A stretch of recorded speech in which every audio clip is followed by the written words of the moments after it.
অবস্থান পরিবর্তন না করবে ততক্ষণ পর্যন্ত আমি আল্লাহ তোমাদের অবস্থান পরিবর্তন করব না। যতক্ষণ তোমরা নিজেকে সংশোধন না হবে ততক্ষণ আমি আল্লাহ তোমাদেরকে সুরক্ষিতভাবে রাখবো না, নিরাপত্তা হিসাবে থাকবে না।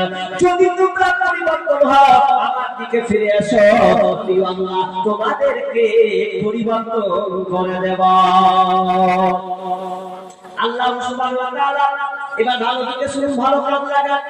আদম আলাইহিস সালামকে যখন বানালেন নিজের হাতে তৈরি করলেন তখন বলেন আদম রে ও আদম হাওয়া লা তাকরাবা হাযিহি শাজারা ফাতাকুনা মিনাল যালিমিন। হে আদম খবরদার তুমি জান্নাতে থাকবে, ফল ফ্রুট আনন্দ আরাম করবে, কিন্তু একটা আমার নির্দেশ আছে